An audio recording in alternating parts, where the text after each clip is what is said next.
तो आज बात करते हैं भारत के असहयोग आंदोलन की। हाँ, वही आंदोलन जो खिलाफत के मुद्दे से भी जुड़ा था। अब देखिए, जब हम इस मूवमेंट के बारे में सोचते हैं तो अक्सर एक ही तस्वीर उभरती है, एक बड़ा संगठित संघर्ष। पर असलियत थोड़ी अलग है। सच तो ये है कि ये एक नाम के नीचे कई अलग अलग लड़ाइयों का, कह सकते हैं, एक संगम था।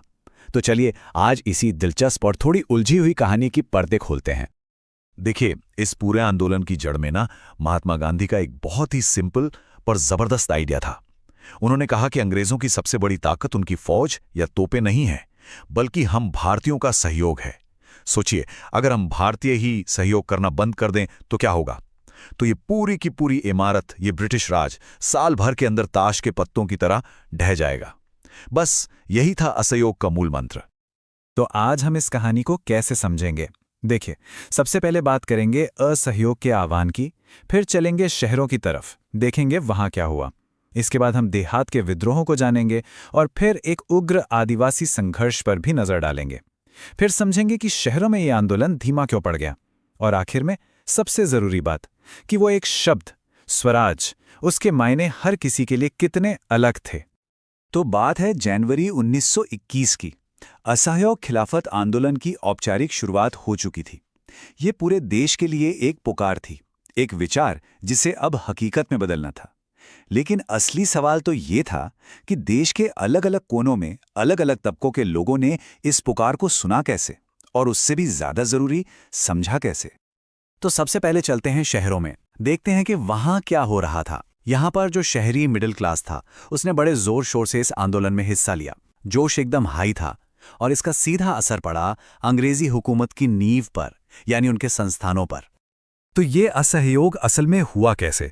देखिए, हजारों की तादाद में स्टूडेंट्स ने सरकारी स्कूल और कॉलेज छोड़ दिए, हेडमास्टरों और टीचरों ने इस्तीफे दे दिए, और वकीलों ने तो अपनी जमी जमाई कानूनी प्रैक्टिस तक को लात मार दी। विदेशी सामानों का तो पूरा पूरा बहिष्कार हुआ। शराब की दुकानों के बाहर धरने दिए गए और विदेशी कपड़ों की तो जगह जगह विशाल होलियां जलाई गईं।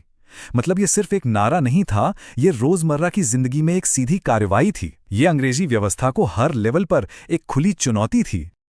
और इसका असर, अरे वो तो साफ साफ दिख रहा था, खासकर आर्थिक मोर्चे पर। जरा इन आंकड़ों पर गौर कीजिए। सिर्फ एक साल के अंदर 1921 से 1922 के बीच विदेशी कपड़ों का इंपोर्ट 102 करोड़ रुपए से घटकर सीधा 57 करोड़ पर आ गया, मतलब लगभग आधा। ये इस बॉयकॉट की सीधी आर्थिक ताकत थी। और हाँ, इसका एक फायदा ये भी हुआ कि हमारे अपने भारतीय कपड़ा मिलों और हैंडलूम्स का उत्पादन भी बढ़ने लगा।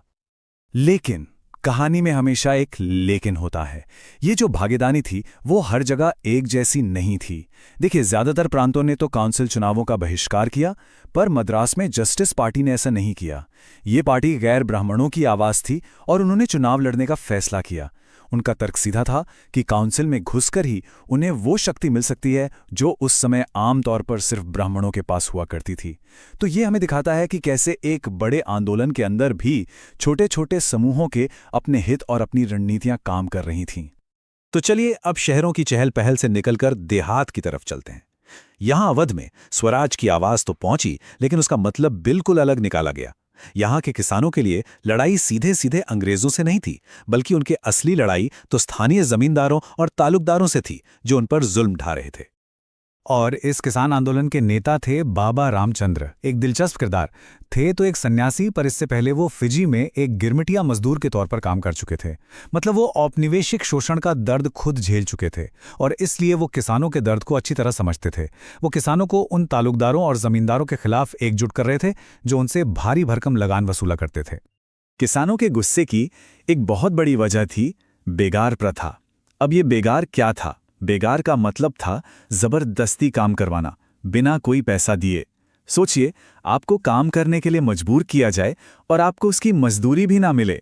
ये सिर्फ आर्थिक शोषण नहीं था, ये सरासर अपमान और अन्याय था, और किसान बस इसे खत्म करना चाहते थे। तो इन किसानों की मांगें बहुत सीधी और साफ थीं। पहली, ये जो भारी लगान है उसे कम किया जाए। दूसरी, बेगार को पूरी तरह से खत्म किया जाए। और तीसरी, जो जमींदार जुल्म करते हैं उनका सामाजिक बहिष्कार किया जाए। इसके लिए उन्होंने नाई धोबी बंद जैसी पंचायतें भी की। मतलब जमींदारों को नाई और धोबी जैसी जरूरी सेवाएं भी नहीं मिलेंगी। तो आप देखिए, इनके लिए स्वराज का मतलब था इन रोजमर्रा की मुसीबतों से छुटकारा। चलिए अब देहात से और आगे जंगलों और पहाड़ों की तरफ चलते हैं। बात करते हैं आंध्र प्रदेश की गुडेम पहाड़ियों में हुए एक आदिवासी विद्रोह की। यहाँ की कहानी बिल्कुल अलग थी और इनका तरीका गांधी जी के सिद्धांतों से एकदम जुदा था। इस विद्रोह की कमान थी अल्लूरी सीताराम राजू के हाथ में, एक बहुत ही करिश्माई और कुछ हद तक रहस्यमयी इंसान। वो दावा करते थे कि उनके पास जादुई शक्तियां हैं, कि वो गोलियों के वार से भी बच सकते हैं और लोग उन्हें ईश्वर का अवतार मानते थे। दिलचस्प बात यह है कि राजू महात्मा गांधी की महानता के तो कायल थे, पर उनका रास्ता गांधी जी से बिल्कुल अलग था। राजू का साफ साफ मानना था कि भारत को आज़ादी सिर्फ ताकत के इस्तेमाल से ही मिल सकती है, अहिंसा से नहीं। अब यह तो गांधी जी के मूल सिद्धांत से सीधा टकराव था। असल में यहाँ के आदिवासियों का गुस्सा अंग्रेजों के बनाए नए जंगल कानूनों पर था, जिन्होंने उन्हें अपने ही जंगलों में जाने से रोक दिया था, उनके पारंपरिक हक छीन लिए थे। और उन्होंने अपनी सोच को एक्शन में भी बदला। गुडेम के विद्रोहियों ने पुलिस थानों पर हमला करना शुरू कर दिया, अंग्रेज अधिकारियों को मारने की कोशिश की और स्वराज हासिल करने के लिए एक हिंसक गुरिल्ला लड़ाई छेड़ दी। तो ये असहयोग के अहिंसक रास्ते से बिल्कुल अलग एक हथियारबंद संघर्ष था। अच्छा, तो जहां एक तरफ देहात और जंगलों में ये सब हो रहा था, वहीं दूसरी तरफ शहरों में क्या हुआ? चलिए वापस शहरों की ओर लौटते हैं, जहां शुरुआती जोश के बाद अब आंदोलन की रफ्तार धीरे धीरे कम होने लगी थी। जो लहर इतनी तेजी से उठी थी, वो अब शांत होने लगी थी। तो सवाल ये है कि आखिर ऐसा हुआ क्यों? क्या लोगों का जोश ठंडा पड़ गया था, या इसके पीछे कुछ ज़मीनी वजहें थीं? असल में इसके पीछे दो बड़ी प्रैक्टिकल वजहें थीं। पहली थी खादी की समस्या। देखिए, खादी का कपड़ा मिलों में बने विदेशी कपड़े से कहीं ज्यादा महंगा था। अब गरीब लोग इसे लंबे समय तक कैसे पहनते? और दूसरी, उससे भी बड़ी समस्या थी संस्थानों की। ठीक है, छात्रों ने स्कूल छोड़ दिए, वकीलों ने अदालतें छोड़ दी, पर वो जाएं कहां? उनकी जगह पर कोई भारतीय स्कूल, कॉलेज या अदालतें तो थी ही नहीं। आखिरकार लोगों को अपने काम पर, अपने स्कूलों में वापस लौटना ही पड़ा। और ये सारी अलग अलग कहानियां हमें इस पूरे आंदोलन के सबसे अहम पहलू पर लेकर आती हैं। वो है एक शब्द, स्वराज। कहने को तो एक ही शब्द था, स्वशासन, पर हर ग्रुप के लिए, हर इंसान के लिए इसके मायने, इसकी दुनिया ही अलग थी। ये एक बड़े से छाते की तरह था, जिसके नीचे हर कोई अपनी अपनी लड़ाई लड़ रहा था। इसको जरा साफ साफ समझते हैं। देखिए, शहर के मिडिल क्लास के लिए स्वराज का मतलब था ब्रिटिश राज से राजनीतिक आज़ादी। वहीं अवध के किसानों के लिए स्वराज क्या था? जालिम जमींदारों से, भारी लगान से और बेगार से छुटकारा। गुडेम पहाड़ियों के आदिवासियों के लिए स्वराज का मतलब था अपने जंगलों पर अपना पारंपरिक हक वापस पाना।